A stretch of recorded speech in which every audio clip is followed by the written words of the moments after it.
Vous avez quelque chose à... Assalamu alaikum. Comme nous ko waxé man ma ngi tuddu ma Fall Fall.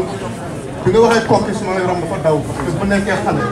sama maam bu dëkk Louga dafa ma yóbbu kokki. Ñuy dem dajé benn pa bu ñuy wax maam Samba Kumba. Bu ñuy bindal ay affaire ñu jangal Alquran. Mais bobu taam tek ay xalé. Louga daan joggé dem mais man ma ngi magé Casamance. Parce que suma yaay mo dëkk suma maam mo ba léegi nag am naa ay xarit yu baax yu ko xam nga moo di de ko seen président Mahmoud Diagne man ak moom ñoo dama doon gisee ak sama nam soo gisee daañu waxtaan ci kanam. Yéen nag mbooloo mi fii dama leen bëggoon ñu nuyu leen trop ci seen tur ak seen sant parce que ñu ñëpp xam na ni ñëw ci daje bu mel nii dimanche du lu simple ñii ñi nga am ay doom yu ndaw ñi nga am liggéey bu ñu war a def bàyyi lépp ñoo daje fii. yéen ñëpp kenn ku nekk maa ngi leen di delloo njukkal bi ma Aziz woowee ni ma dañu war a ñëw fii je me suis dit que amul dara loo xam ne tax ba du ma ñëw right now sax maa ngi xaw a sori nit tuuti parce que dama xaw a socc may ragal jox nit ci corona mais dama ni may pas corona il faut ma dem ci sama gars benn affaire rek man laa mun a ñaan képp koo xam ne suma broda nga fii ak suma sister benn affaire bu ndaw rek te loolu si defe naa dina yomb parce que xale yu ndaw yi ñoo leen jur kenn ku ci nekk yaa xam yow sa jëkkër ak sa jabar nu mu demee def na ci yéen mais xale yu ndaw yi nañu fexe jàppale leen bu ñu leen jàppalee suñu mbokk yeneen xeet yi fu ñëw yëpp da ngeen gis nii ñu ngi sigi right now ñun suñu xeet bi suñu naree sigi suñu doom yi nga xam ne di lañ fi jur ñu weex xal bu brown dark brown whatever nañ fexe jàppale leen ci li nga xam ne ci loolu la ñu nekk mbokk yi ñu ngi jolof dëgg la de bëri soxla ba buggu dee mais bu ñu mus a fàtte suñu doom yi nga xam ne ñun ñoo leen andi fii ñoom ñoo suñu soxla number one bu ñu góorgóorloo jàppale leen parce que sëñ Touba daan ñu jàppale te ñoom bu ñu jàppalee rek bu ñu jàppalee rek nit ku ñëw dina sigi fii xam naa ne am na produit yu bëri yoo xam ne fii su ma waxee li may bëgg wax daan moo understand dëkk bi dafa wéet trop di nga dem ba ci biir nekk place boo xam ni dafay wéet trop doo gis kenn ku niroog yow wala kenn ku la mën a jàppale xalaatal ñu dem ba ci biir suñu doom fi ñu toogee fenn bu ñu gëstoo gis ñaar ba ñeent ñu mel ni moom loolu la Suède soxla Suède boobu ñun ci la ñu war a màgget yàlla bu ñu màgget ci Suède bi mel ni comme Suède bi mel ni aujourd'hui parce que Suède nu mel aujourd'hui nii baaxul ci nit ku ñuul mais bu fekkee ni suñu doom yi jàppal nañu leen ñoom daan ñu dimbali ba Suède dina baax ñun bu ko defee bu ñu màggetee bu ñu nekkee ci Olderdam bi suñu doom yi daañu mën a ñëw foofu jàppale daañu defar sax Olderdam yoo xam ne dina baax pour ñun parce que Sëñ Tuubaa li may wax nii dama ko bëgg ngeen dégg ma yéen ba pare ngeen jàppale ma ci loolu doom yi nii rek ñoom ñoo am solo jërëjëf. Merci beaucoup.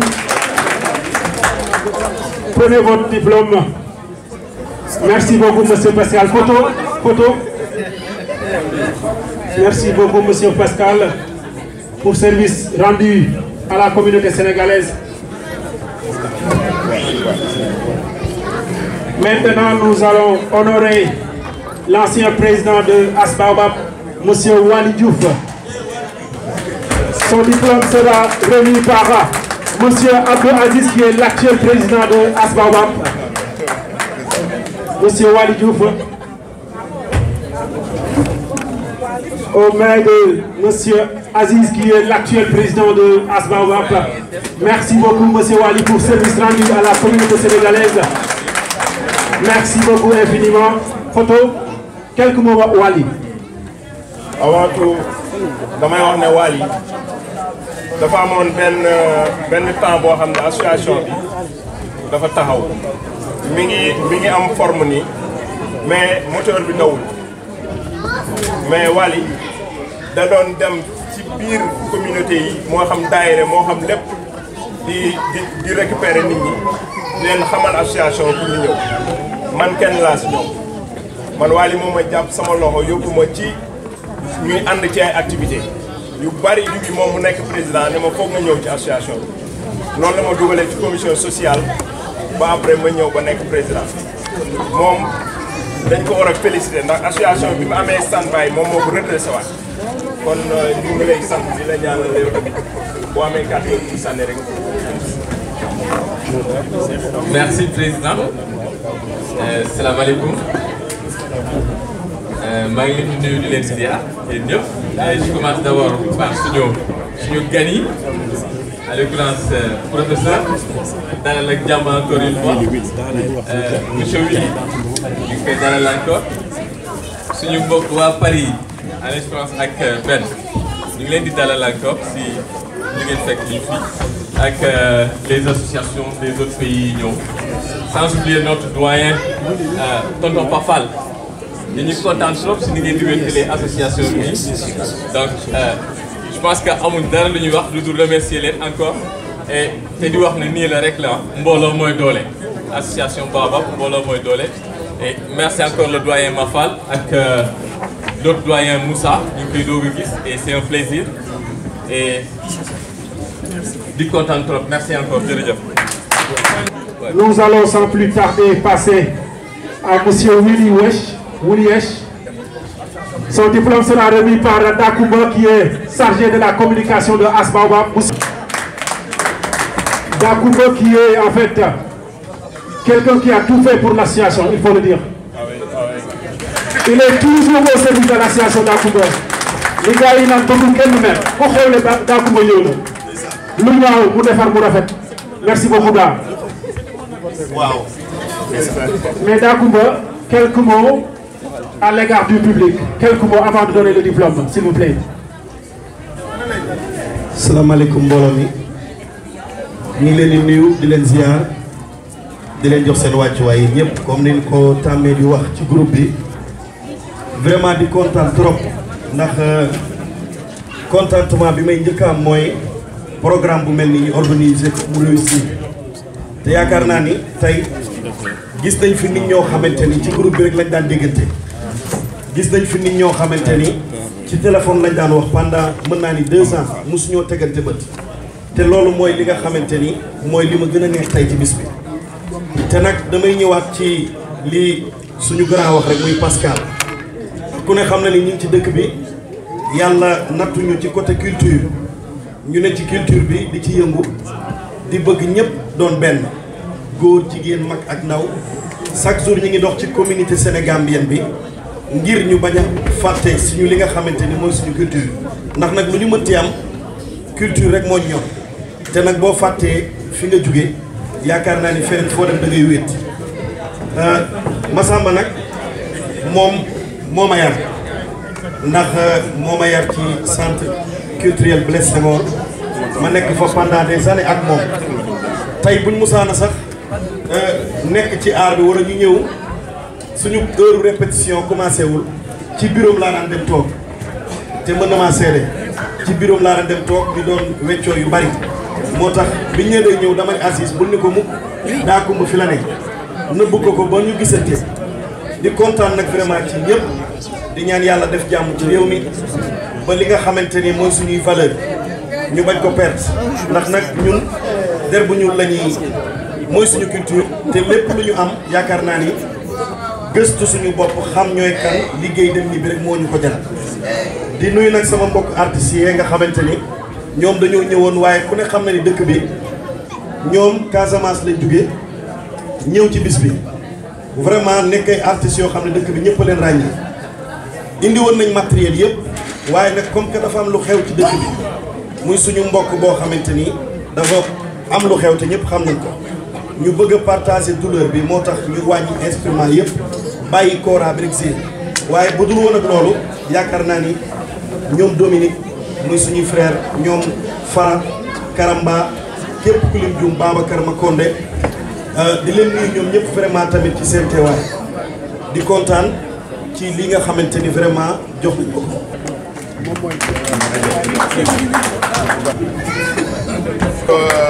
Merci beaucoup. Merci. Consul honoraire. Dire que Oui, vous allez dire quelque chose. Oui, mais si vous êtes que je veuille, que je ne veuille pas, je suis obligé. Votre attention, s'il vous plaît. Je disais à Aziz, je vais dire quelques mots. C'est bon?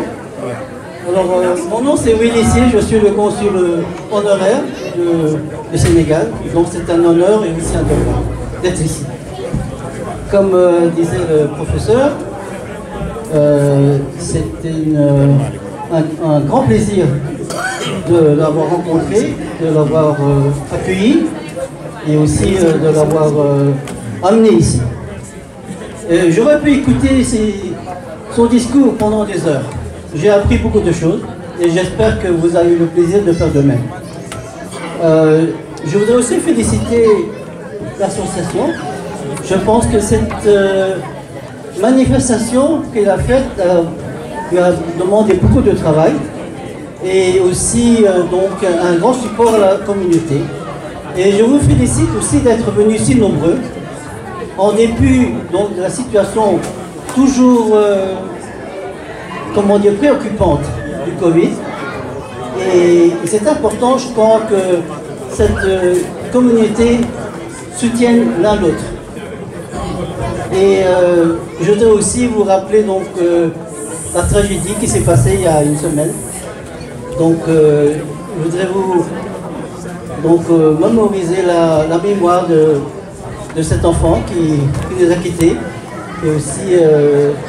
de la petite fille, je pense, qui sont sortis aussi dans le moment qui probablement passe une période un peu difficile. Donc, le professeur dit toujours protocole, mais je pense que le grand patron, c'est lui. Ce soir, moi, je ne suis qu'un support. Mais évidemment, donc tous les grands patrons réunis ici, en principe, je suis ici avec vous. Mais je supporte aussi le Baobab et je pense que vous avez un président très actif, parfois un peu, comment dire, arrogant, c'est pas le mot, mais difficile. Agressif. Non, mais agressif, mais je sais ce qu'il fait. Vous êtes à l'écoute. Je suis à l'écoute. Son Excellence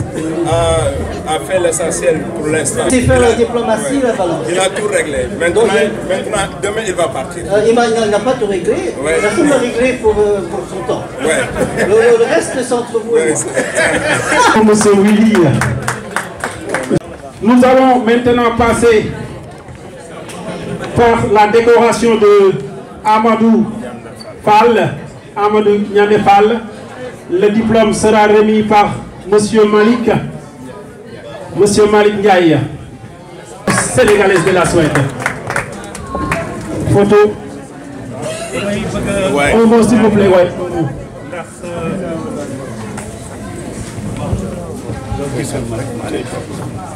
asalaamaaleykum mbooloo mi ñu ngi leen di gërëm di leen sant ci seen teewaay Aziz bala may ubbi waxtaan bi nag ndax Moussa Ndiaye wax na fi wax affaire xale Mafal wax na fi wax affaire xale professeur wax na fi wax affaire xale kon question wu xale dafa di doon loo xam ne dafa fondamental ci fonctionnement wu groupement boo gis ak société boo gis kon ñàkk nañ fi benn xale bu yàggul li may njëkk a ñaan mooy yéen ñëpp ngeen may ko minute de silence ñu julli ñaanal ko yàlla xareel ko àjjana yi bala may dugg ci waxtaan bi ma ñaan leen ngeen jóg taxaw ñu màggal xale bi fi jógee ci anam yu doy waar.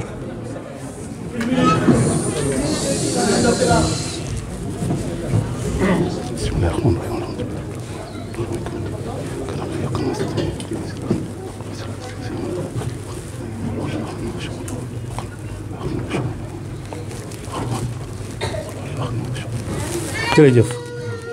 jërëjëf jërëjëf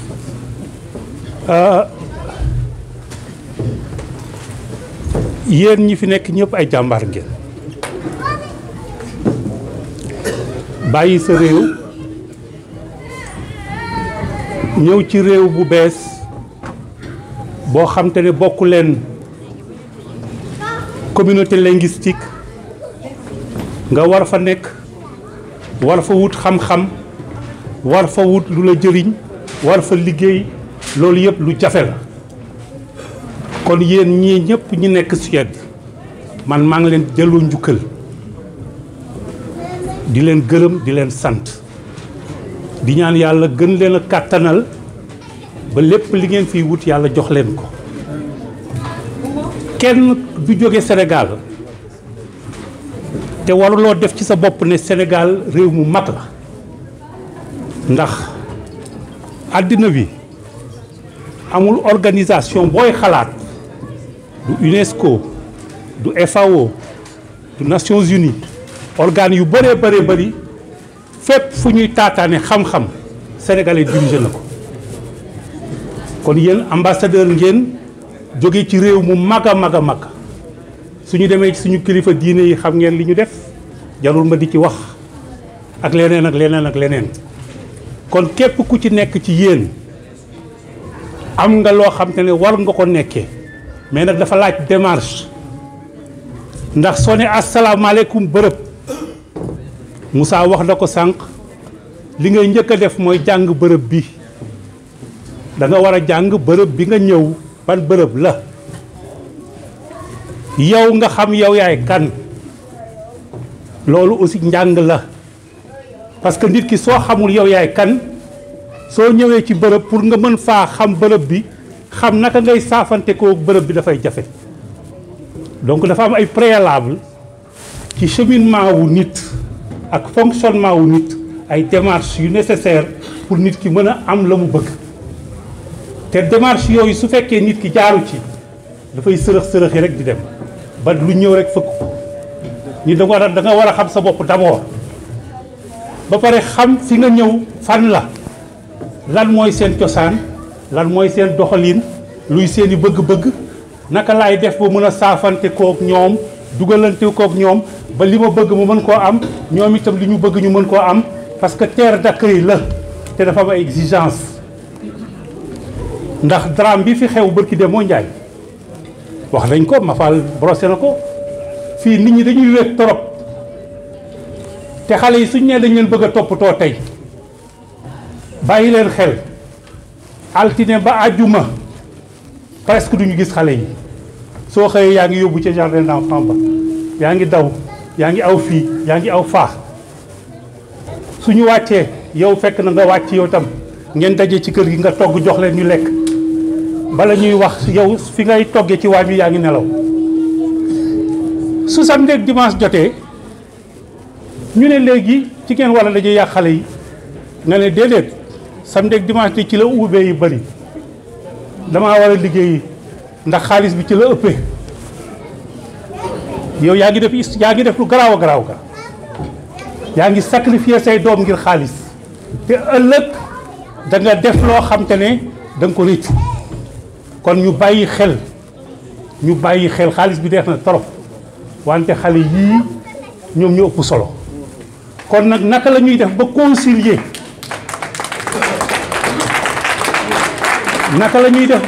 wut am bi ak yar suñu njaboot ak jël suñu ay responsabilités sociales conciliation boobu dafa metti looloo taxit kuréel yu mel ni association bi ak daayira yi ak yeneen war cee jàpp comme li ma wax ku leen xool ñun am nañ fi ay ndaw yu fi ñëw wane njàmbaar ci wut xam-xam occupé fi ay poste de responsabilité su ma doon lim tey du jeex am na sénégalais yoo xam ne su ma leen xoolee damay fier ndax dafa am xadar ju ñu àndal ak def fi lu bëri Moussa maa ngi ko dégg tey gisante gu ñu toog wax naa fa ne dañu am spécial waxtaan bu spécial waxtaan la ñu am parce que ambassadeur la keneen noonu keneen am na ñeneen ñu fi def yeneen yu demee noonu ci yeneen fànn kon nag jàmbaar ngeen wante nag am na lu des nañu xalaataat gën a jàppalante ba nit du fi tumuranke yi xol waaw am sa problème mun a wéet ak moom doo am kenn kooku mun a waxal ndax tey li dalaam boobu xewoon ca ka mu xewee jarul sax ma di ko tudd sore wuñu maa ngi moom 300 mètres wante mus xamante wuñu ça c'est dramatique man am naa naqar am naa mettit ma ñëw nag ci diplôme bi ngeen ma jox mérité wu ma ko parce que defaguma fi lu jar ma war ko jot looloo tax it diplôme bi dama ko déjee dama ko déjee jigéen ji Sénégal bi laa ko déjee d'abord déjee ko jigéen ji tudd Fatou Ndiaye ñu bëri ci fii di toog Sénégal yi xam nañ ko lu ëpp plus de 50 personnes indi na leen fii ci dëkk bi lu ëpp 50 personnes xaw ma nombre bi ëpp na ko indi na leen fii ci dëkk bi ci ay pexeem ñooña tey ñu ngi dundal ay nit ca Gambie ak ca Sénégal kon jigéen ju mel noonu tey ñu toog fii am 40 ans parce que 1973 laa ko gunge mu dem aéroport Yoff jëm Moscou la jógee parce que syndicaliste la woon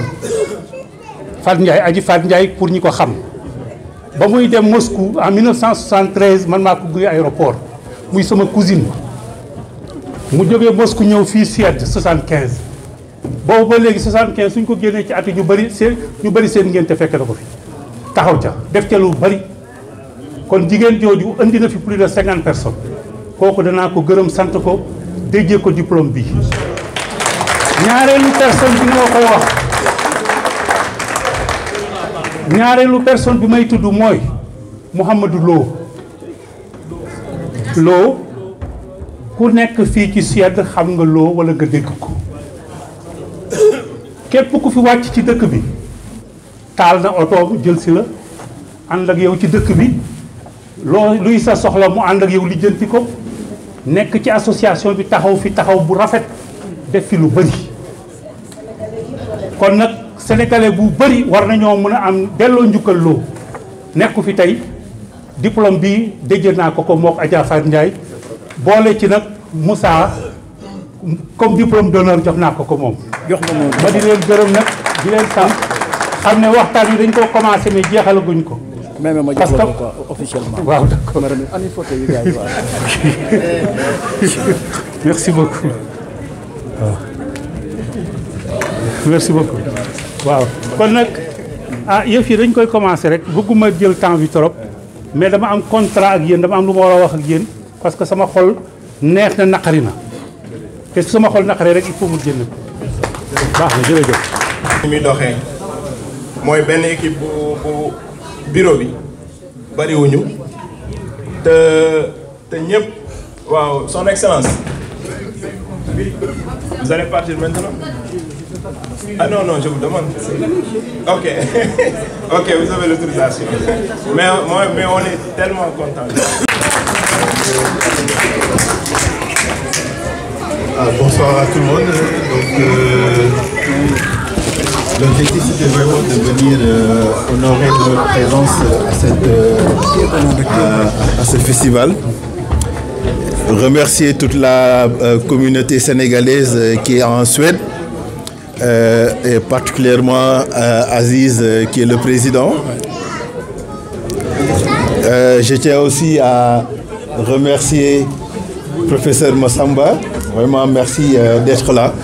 Donc je suis venu avec une délégation depuis la France, vraiment pour participer avec vous à cette foire internationale. Et aussi profiter de l'occasion pour pouvoir rencontrer la communauté sénégalaise et la communauté africaine de manière générale. Vraiment, nous sommes honorés d'être ici et de partager ce moment avec vous. Merci beaucoup et bonne continuation. Merci beaucoup. Merci. Bismillahirrahmanirrahim. Wa sallallahu wa sallam ala sayyidina Muhammadin wa ala alihi wa sahbihi ajma'in.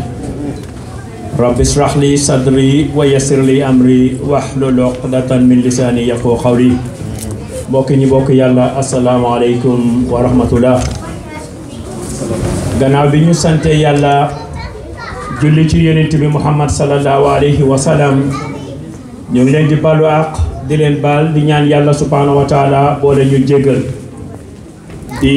sant yàlla ci bés bu màgg bi di jiital suma nuyoo ci professeur Cheikh Massamba Gueye moom mi nga xam ne itteem yépp pour liggéey la rek pour askan wi jëm ci kanam waaye suma kàddu fi mu koy tënk rek mooy fi yonent bi sallallahu alayhi wa sallam waxee ne xubbul watani min al iman mu ne bëgg sa réew dafa bokk ci gëm yàlla kon ba tax na taxawaay bii nga xam ne taxaw ngeen ko ku bëgg réewam rek moo koy taxawee soo nekkee ci biir tubaab yi nag nga xam ne ñun bu ñu jàqee fii la ñuy daw si wut si ndimbal ak lu mën a mel ñu fonk seen réew di doxal mu tegu ci yoon suñ gisee ku mel noonu dañ koy bëgg a jàppale te Sénégambia ci mbaax lañ leen xamee ci teraanga lañ leen xamee ci rafetal lañ leen xamee kon ba tax na ñun Sénégambian si nañ gën a jëf suñ kéemtalaay kàttan li nga xam ne moom lañ ñu maam yi ak bàyyee woon ñu jëf ci suñ kéemtalaay kàttan góorgóorlu gën koo rafetal su boobaa rek danañ fi nekkin woo xam ne nekk bu rafet la kon Massamba ñu ngi lay dalal sëriñ bi di la wax ahlan wa sahlan di kontaan ci organisation bi yal na yàlla gën a jàppale yàlla taxawu ba nga xamee ne ñun li nga xam ne moom lañ namm ci askan wi mu yomb ci barke yonent bi sallallahu alayhi wa sallam di fi represent nag imam Ahmad Kane moom mi nga xam ne mooy sun imam ratib dem ci guddi la ma oo ne ma bëggoon naa ñëw waaye dama am gàllankoor kon nag nga taxawal ma fa kon mu mel ni represent naa ko fi waaye am nañ fi tam ci biir Sénégambian organisation bi lu ñuy ooyee True Sam Fund Swens Sénégambian True Sam Fund nga xam ne moom moo ko jiite waaye am nañ vice président bi muy Zeyda Awa Ndaw waaye yaakaaroon nañ ne dina fi teew waaye amal na ci kanam dana ñëw kon moom bu ñëwee dana gën a leeral mbir moomu noonu waaye imam Ahmad Kane laa fi represent ci kàddoom laay waxee di leen jéggalu ci kàddu yi nag lu yàqu rek ngeen xam ne suñu xam-xam bu matadi la waaye su rafetee ngeen gërëmee ko yàlla ak yonent bi wa axiru daawaana an alhamdulillahi rabbil alamin wa salaam woon nañ ko def kërug lislaam nee na mooy kërug doomu aadama te mooy lu mel nii bu fekkente ne Sénégalais yi soxla nañ mu doon seen point de référence xam nga foo xam ne danañ fa mën a dem di fa daje di xalaat nan la ñuy développer seen culture seen relation sociale entrepreneuriat lépp a ngi ci biir ndax bari na loo xamante ne ci Sénégal jëm na kanam te ci biti la tàmbalee bu ngeen seetee ñoom Senghor ñoom Cheikh Anta Diop ak ñoom ñëpp li ñu xam ne moom lañ xeex ci Sénégal bu andi ko ci Sénégal daanaka mu ngi dugg ci ñoom à partir de bi ñu ñëwee France ndax culture boo nekkee ci sa biirum réew culture bi daf lay jege de telle sorte que ne yow ci sa bopp doo mën a xam sa identité culturelle ndax dañuy wax bët li ko fat gis ko ndax daf ko jege bu mu ëpp bi ñu génnee ba mën a jël seen culture mën ko comparer ak beneen culture ci lañ mën a doog a tirer leçon yi nga xamante ne nii mooy tax ñoom seen bopp ñu delluwaat mën a fonk li ñu yoroon ba mën koo liggéey ba réew mi mën koo jëriñoo loolu it ci perspective boobu ak essence boobu ci la ñuy liggéeyee ci kër Sëñ Tuubaa li ci woo nag Sénégalais yëpp li ci woo jullit jëm xam ne actuellement nii ñu ngi waxoon ne bu ñu amee 1,5 million danañ mën a dem ci banque bi mën ci am loo xam ne nii bu ñu ko déposé mën a jënd kër li ci des ñu ko payaw te fi mu ne nii actuellement ñu ngi toll ci presque 1 million yi mat kon nag ñuy soññi Sénégalais yëpp ku jokkoo ak Sëñ Abdoulaye Diop wala nga jokkoo ak daayira bi fële nga jël numéro yi da nga ci mën a participer ñi ngi sant nag Sénégalais yëpp ndax gis nañ ne association ñu ngi ci participer organisation religieuse ñu ngi ci participer ñu ngi gis ne mouvement wu jigéen ñu ngi ci participer te loolu lépp comprendre bu ñu comprendre fi ñuy waxee ak li ñu bëgg a développer rek moo ko andi waaye kon du ma guddal ndax xam naa ne xëy na jotaay bi yàgg na te man xam naa bokk naa ci animateurs yi nga xamante ne na xëy na waroon nañu yend fii di animer suba ba ngoon ndax waroon naa wax tuuti ci làkk wolof bi nga xamante ne docteur dama ko gis mu di ci yëngu te man bi ma ñëwee ci réew mi gis ne fii kat opportunité wu jàngale olof am na fi te ci les écoles yi man dama opté pour jàngale olof ci école yi te ça fait 10 ans ci wolof laay dund parce que ci la sama salaire di génn moom laay enseigner di ko enseigner bu tàmbalee école élémentaire ba lycée ba terminal parce que maa ngi koy enseigner depuis 10 ans ñuy soññi Sénégalais yi itam ñu yóbbu seen doom yi ci école yi pour ñu jàng wolof te xam ne bokk na ci làkk yi xam ne ñoo ëpp avenir ci Afrique. Il y a 2 semaines de cela woowoon nañ ma ci commune bu Sirka def la ma benn conférence pour personnel bibliothécaire yi nga xam ne ñoo liggéey ci commune bu Sirka ci wolof ndax dañ koo gis ne bokk na ci làkk yi ëpp avenir ci Afrique yu ma leen ko defalee ba pare defa leen exposition ci parcours historique bi nga xam ne moom la wolof def ak académiciens yi ak littérature bi nga xam ne ñu ngi ko doon bindi ana ak njëkk ak roman yi nga xam ne ñoo ci bind ak contribution bi nga xam ne moom la technologie bu bees bi am nii fi mu ne nii actuellement ak xale yi ci WhatsApp bi di jàngal ay junni nit chaque jour gis nañ ne làkk la woo xam ne dafa am avenir te ñun mënuñoo def dara te delluwaatuñ ci suñu bopp te dañuy xam ne li tax tubaab yi nangu ñu jàng suñu làkk mooy làkk woo gis bu nekk moom moo ëmb culture bi te culture bi moo ëmb économie bi te économie bi nag ci la tubaab yi bëgg a teg loxo kon bu ñu bëggee am suñu économie bëgg ko toppatoo il faut ñu jàngaat suñu culture te suñu culture bu ñu ko bëggee jàngaat il faut ñu jàng suñu làkk ndax làkk moo ëmb culture bi ëmb économie kon loolu lañ ko bàyyi xel bu baax maa ngi sant gars yi bu baax wax dëgg yàlla di delloo kàddu bi di ñaan yàlla itam occasion yi mel ni di gën di bari ba tax na li ñu bëgg lépp ñu mën koo def asalaamaaleykum wa rahmatullah. waaw dañuy taxaw ak ki ñuy wax Dacoumba Diop mu nekk koo xam ne defe naa ne jarul sax présenté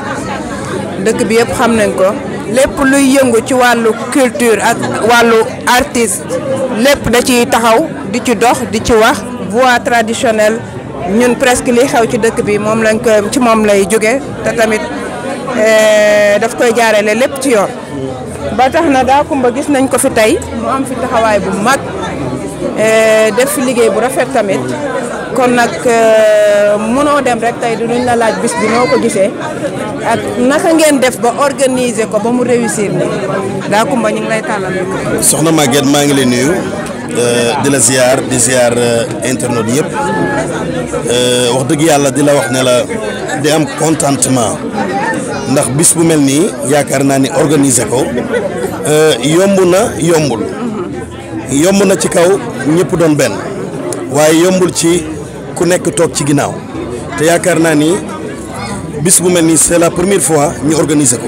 muy foire boo xamante ne day ànd ak conférence yaakaar naa ni réussir total la def ndax ku ne xam na ni jëlee docteur Massamba mu jóge Sénégal mu ñëw ñu dajeek dëgg yàlla suñu mbokk sénégalais yi ñëpp ñëw communauté sénégambienne bi yëpp ñëw yaakaar naa ni loolu fierté la di ci kontaan loolu wax dëgg yàlla vraiment. Dacoumba lan moo la gën a impressionné ci bis bi. li ma gën a impressionné ci bis bi mooy tey en tant que artiste comme ni nga ko waxee jàng naa fi baat yoo xam ni ak déglu naa fi waxtaan woo xamante ni ndax docteur dafa ni parfois nit ki li la jege doo ko gis. te am na loo xamante ni pour nga xam ko faaw suñu borom def nga dem ba beneen réew ndaxte tey sori wi ngay sori Sénégal. mooy tax ngay comprendre lu bari jàng fi ay baat yu bari ci côté ngor ci côté kóllëre ci côté fonk sa doomu sa mbokk doon benn loolu bokk na ci li ma gën a impressionné tey li ma fi jàng. waaw Dacoumba gis nañ ne lii nii réussir na tey léegi yéen yan projet ngeen am yoo xam ne tey lii di ngeen mën a def loo xamante ne nii c'est international ku nekk koy jóge dëkk bu ne pour mën na rek AS Baobab dafa am lu rëy loo xam ne daf koy organiser te kenn mënu ko wuute dañuy dem ba yëf yi ëpp ñu doole lan ngeen mën a def ba fi mu nekk nii loolu ñu mën. li nu mën a def yomb na mooy sama rôle bi nga xamante ne tout le temps moom lay joué bokk ndey ak baay ndax Europe ku ne xam na ni dafa am lu suñu benn papa wax léegi suñu benn mag. muy Pascal mu ni dëkk bi dafa wéet te wéetaay boobu faaw ñuy jagante ndax sorante bi tey mën naa ni bokk na ci li indi. ay ñàkk a juboo yaakaar naa ne bu ñu bokkee ndey ak baay di demalante di dikkalante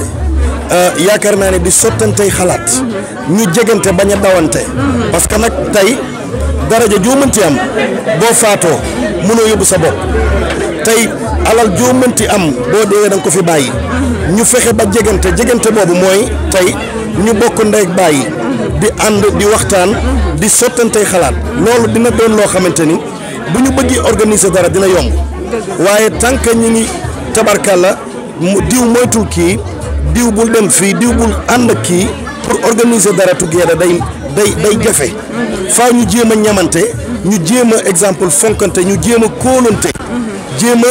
bokk li nga xam ne moom la ñu am muy drapeau vert jaune rouge pour mu jëm sa kanam yaakaar naa ni loolu buñ ci tënkoo waxuma laa organiser foire waaye mën nañoo organiser foire partout dans le monde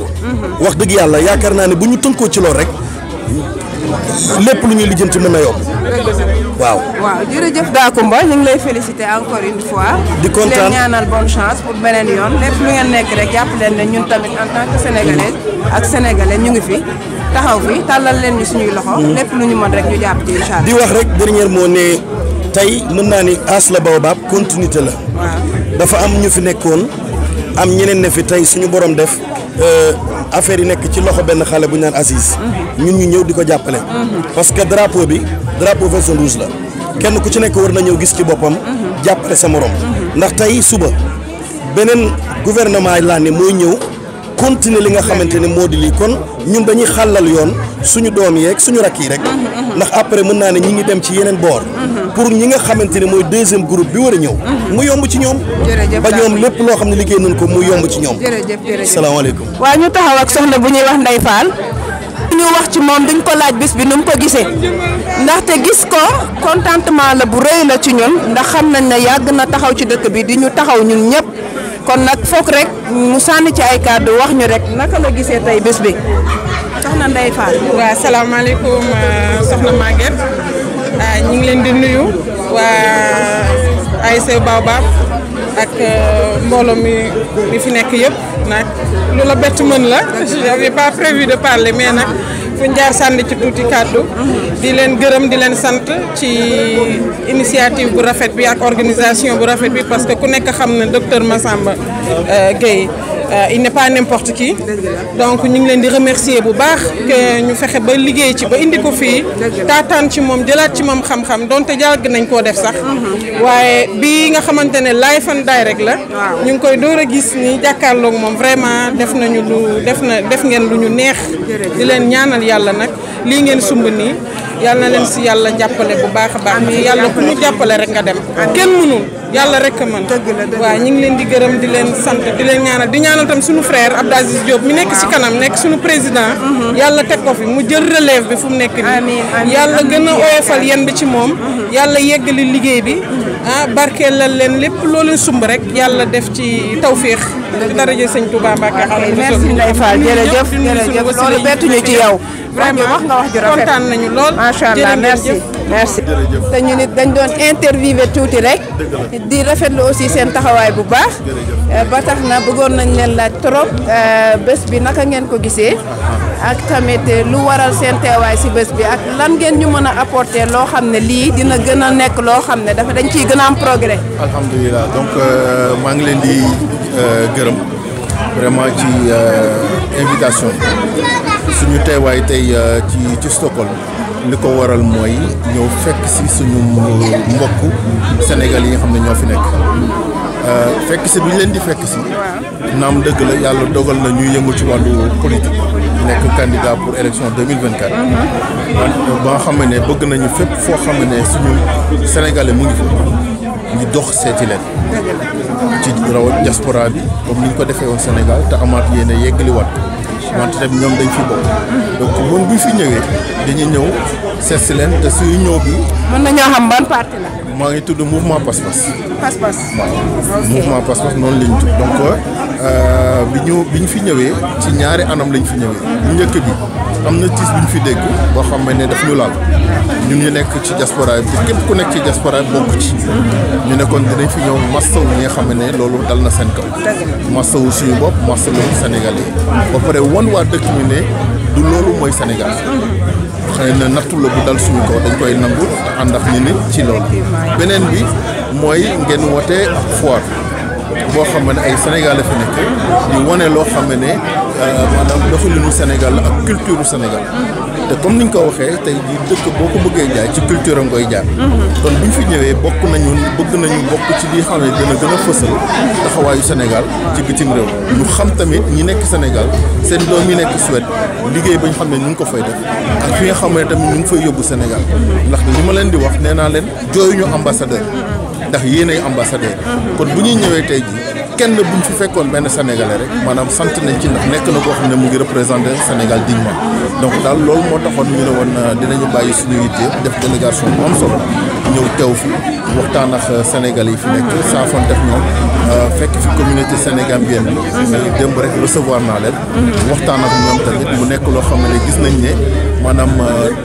gën na wane jàppoo bi nga xam ne doomu Afrique ñu ngi koy wane te nekk ci loolu ñu leen ciy jërëm bu baax a baax a baax. fàttaliwaat ñu tur bi rek. tur bi Mouhamed Ben Diop. Mouhamed Ben Diop. ñu ngi lay remercier bu baax ci kàddu yu rafet yi. espérons que dinañ amaat beneen occasion boo xam ne di ngeen fi ñëwaat gën a yaatal. incha allah di leen remercier bu baax ci ñëw bi. madame loo ci sànni. di leen sant di xam ne vraiment tey kontaan nañ bi ñu ñëwee fekk Suède sénégalais yi daje te mu nekk vraiment lu am solo si ñun ak si yéen jógee ba France nag pour ñëw tamit fekk si yéen Suède yéen ñi sénégalais yi nekk Suède kontaan si vraiment parce que ñëw nañu partager seen tiis bi ngeen fi am déjà muy benn ñëw aussi indiwaale suñu gunge suñu leader Mouhamed Ben Diop di mouvement Pass-Pass kon nag ñu ngi leen di gërëm di leen sant si accueil bi surtout jërëjëf. merci beaucoup kontaan nañ rafetlu nañ am solo background boo xam ne yaa waral presque lii tey ak ay xalaat yu rafet mu daal di taxaw ba tax na nag sa taxawaay du neen te wax nga fi ay kàddu yu am solo ci wàllum ni ñuy jàppoo pour dimbale xale yi gën a am pas-pas ci yarin bi ah ñu lay laaj rek tey ban contentement nga am ci mbooloo mi fi daje ak yow it looy sentir ak lan nga am pour gën a dolli pour mën ñu koo yokk daal ba beneen yoon nga xam ne dina gën a am réussite bu baax. waaw jërëjëf Maguette maa ngi lay gërëm di la sant parce que yow sax sa gan gi bi muy ñëwee yow yaa ko njëkk a dalal waaw loolu gërëm nañ la ci sant nañ la ci kontaan ci trop muy lu rafet seen organisation bi aussi soo gisee ma sawar ci ndax président ñëw na fi ci région bi taxul moom ma mobilisé wu ay ministre ñëw nañ fi taxuñu ma déplacé wu mais ba ma déggee Massamba ne dana fi ñëw muy homme de culture koo xam te ne cosaan moo ko soxal cosaan maanaam mooy liy defar ay jikko liy defar nit ki li nga xam te ne mooy ndëstlaayu nit ki moom mu nekk ci liggéey pour identité yi ñu di ko construire ba ma gisee ne moom moo fi war a ñëw dama cee ànd ak kontante ànd ceeg sawarte ànd ceeg jàppale leen ci waaw kon nag ñu dox ko ba bés bi yegg si ba mu ñëw tey def conférence bi mu def ma daje feek aussi nit ñu bëri ñoo xam te ne yaa bëggoon naa leen a gis bu yàgg te gëj naa leen a gis ma mën a taxaw waxante ak ñoom saafoonteeg ñoom loolu bànneex la boo xam te ne mënuma am na commencement mais amul fu muy jeexee kon nag yéen lu ma def dara leen dugg da ngeen ma gën a mobiliser gën ngeen ma jox courage gën ngeen ma jox kàttan ak mën-mën pour ma gën a war a mun a engagé wu ngir suñu communauté waaw mbiri xale yi nag comme ni ma ko brossé rek dëkk bi moo demee noonu mais lépp lu ñu nekk ci ay xat-xat góor ñi war nañoo ànd ak yërmande ci jigéen ñi war nañoo ànd ak yërmande ci góor ñi war nañoo bàyyi xel ne du xaalis bi rek moo fi am solo nañ war a am temps pour xale yi nañ war a am temps pour ñun ci suñu bopp la ñuy muñalante nit mën na sëy tàggoo mais du jarul noonoo jarul ñu di sacrifier xale yi kon nag nañ ci bàyyi xel waaw que waajur yi di continuer di saafoonte ko même suñu àndatul waaw ba mu rawee nag ba ñu ànd kon loolu laa amoon ci lu gàtt lu ma ci wax di leen gërëmati di leen sant di leen ñaanal yàlla na leen yàlla gën a may kattan gën leen a boole dàqal leen saytaane ci seen biir te ngeen gën a gëmm ci yenn yu ñàkk fayda yi te ngeen seet li nga xam ne mooy priorité ngeen jàppale. jërëjëf yal na yàlla yàggal taxawaay bi. maa ngi gërëm waa association Baobab di gërëm communauté sénégalaise bi nekk fii ci Suède di gërëm communauté sénégambienne di gërëm bépp sénégalais boo xam ne yaa ngi Scandinavie ndax lii rëy na ci man ñu dajale sénégalais yëpp woo la ne la kaay nga wax ak ñoom ci li nga xam ne mooy tax ñu jàmmoo li nga xam ne mooy tax du ñu fàtte suñu bopp kon nag maa ngi leen di gërëm fu mu gërëm tàmbalee te amul fu mu yem di leen gërëm ci turu Sénégal gépp ndax jàpp naa ne Sénégal gépp laa fi ñëwoon mbooloo mi ma fi gis nag tey yéem na ma ndax fu nit jógee ñëw Sénégal la yëkkati maa ngi leen di gërëm di leen sant tey ñaan yàlla bu nuy dajee déwén yàlla na doon ci barab boo xam ne dana mat bii juróom. alhamdulilahi rabbil alamin di sant bu baax a baax tey wax alhamdulilahi rabbil alamin vraiment dañuy sant ku fi ñëw ak ñi nga xam ne mënuñu ñëw te yëglu nañu suñu kilifa yi suñu sëriñ yi am di jàmm yi fépp fu waay nekk rek yëg nañ ne jàpp nañ ci ba bis bi réussir mu nekk nag ndax mu Suède ku toll ne kilifa ku toll ne docteur Massamba bu fi ñëwee waa Suède ñëw wuy si ko association bi mën a am possibilité communiquer ak communauté bi ba pare lancer appel autorités yi nekk Sénégal ak autorités yi nga xam ne ñu ngi fi Suède soirée bi dem jeexee nii ñun sant yàlla rek la ñuy wax kon ñu ngi ñaan yàlla dimbali ñu ba ay at yii di ñëw suñu kanam ñuy mën def chaque année plus tey ñaan nag fépp waaye nekk ci biir Suède nga gën a jàpp ci association bi jërë ngeen jëf wasalaamaaleykum wa rahmatullah. Bonsoir, je m'appelle Diaga Diaw, je suis le secrétaire général ASBAWAP. Nous voudrons vraiment remercier tous les Sénégalais, mais aussi tous les Africains qui ont fait le déplacement pour venir témoigner leur amitié, leur amour pour le Sénégal. En fait, c'est une première cette fois, c'est une première que ASBAWAP a organisée et on tend à pérenniser cette foire qui pour nous est l'occasion pour vendre la destination Sénégal. Tout le monde sait que la culture sénégalaise, la paix au Sénégal, la tradition sénégalaise est quelque chose à magnifier. C'est quelque chose en fait qui fait l'exception sénégalaise. Donc nous qui sommes les premiers ambassadeurs du Sénégal, les immigrés qui sont ici en Suède, notre objectif, notre but c'est de quoi? C'est de vendre la destination Sénégal à travers cette foire qui nous permet de faire des expositions sur le plan culturel, sur le plan touristique, sur le plan de la paix sociale et tout. Donc c'est l'occasion pour nous de remercier tout le monde qui ont fait ce déplacement, de remercier en fait le professeur Massamba Gueye qui nous est venu depuis le Sénégal pour venir assister à cette foire, mais aussi nous donner ce cours magistral sur la culture sénégalaise, mais aussi la tradition sénégalaise qui est une exception. Cette paix que tant de monde en fait parle du Sénégal et il a eu à le démontrer à travers ce cours magistral. Donc nous voulons en fait remercier tout le monde di wax ne rek lii benn la maanaam tey jii nii suñu objectif mooy lan mooy fii ak déwén incha allah foire bi nekk lu rëy duñ ko defee ci benn local mais ci bitti lañ koy defee pour permettre à tous les Africains, à tous les Sénégalais de venir exposer leurs produits, de venir exposer leurs articles, mais aussi de montrer la culture sénégalaise, mais la culture africaine d'une manière générale. Donc di ñaan yàlla rek suñu borom dafa ñu tawfeex di remercier ñëpp ñoo xam ne def nañ déplacement bi di remercier ancien président ASBAWAP bi di remercier suñu doyen yi di remercier sénégalais yi di remercier yeneen association africaine yi nga xam ne ñëw nañ à l'instar de l'association burkinabèse di remercier tout le monde vraiment amuñu seen fay jaa ngeen jëf di leen jox rendez-vous prochainement jaa ngeen jëf.